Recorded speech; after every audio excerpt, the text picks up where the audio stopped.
selamat berjumpa kembali dengan rubrik hukum properti dan konstruksi. Pada sesi kali ini kita akan membahas langkah-langkah menyewakan rumah secara aman, baik secara legalitas dan secara lingkungan sosial di masyarakat. Apabila kita mengiklankan rumah, kemudian ada seorang yang serius untuk menyewa rumah kita, sudah mengontak kita, kita perlu berhati-hati dalam melangkah siapa yang akan mengontrak rumah kita ya.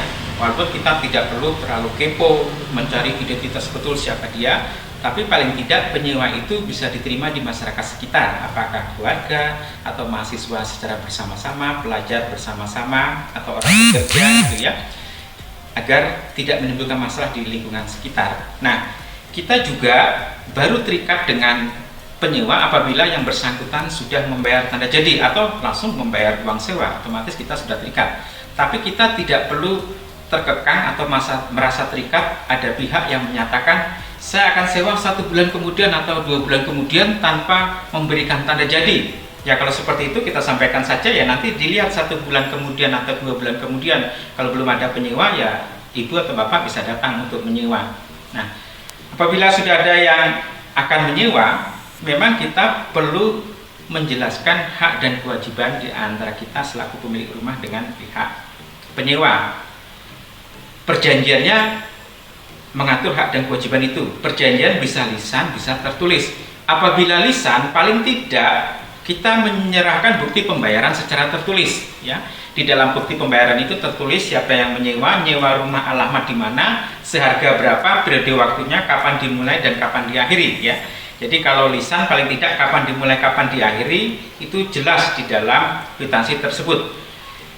Yang kedua, bisa kita buat perjanjian secara tertulis. Kalau tertulis memang lengkap ya, identitas para pihak, rumah yang disewa di alamatnya di mana, harga sewa, kemudian hak dan kewajiban di antara para pihak. Nah, untuk hak dan kewajiban ini dalam sewa menyewa perlu ditegas bahwa penyewa itu menikmati rumah ketika rumah itu diserahkan dan dikembalikan kepada pemilik rumah dalam kondisi yang sama.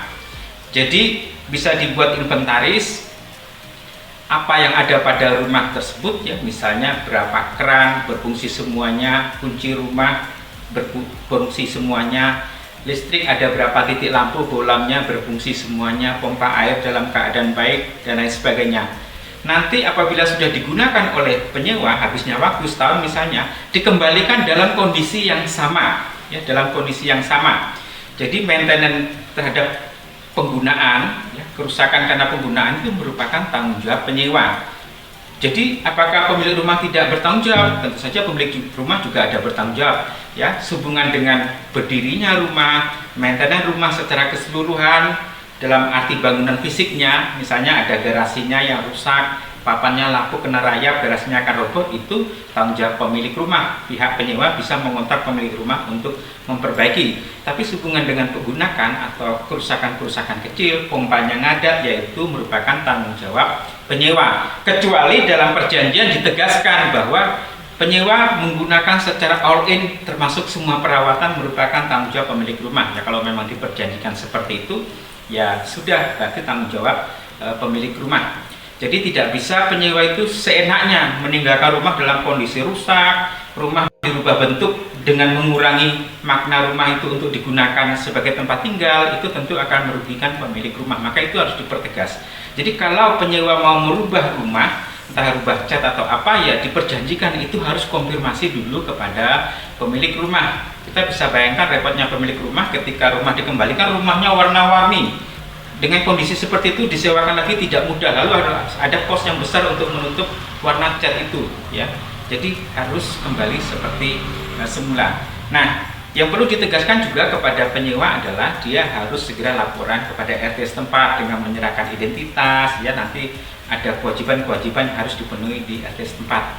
Kita juga selaku pemilik rumah harus minta kopian identitas penyewa ya, agar memudahkan pertanggungjawaban kita apabila suatu saat dibutuhkan.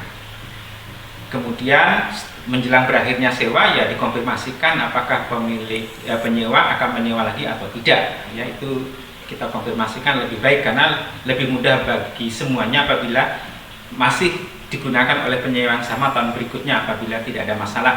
ya, dibandingkan mungkin kita mengiklankan baru. Jadi kalau dia masih akan memperpanjang, tidak ada kesulitan, semuanya lancar, ya tentu itu lebih mudah. Ya, demikian saudara-saudari langkah-langkah menyewakan rumah secara aman, legal, dan juga bisa diterima di masyarakat.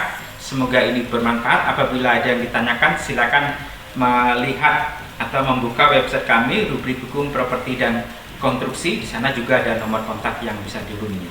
Ya, semoga bermanfaat. Salam dari rubrik hukum, properti, dan konstruksi.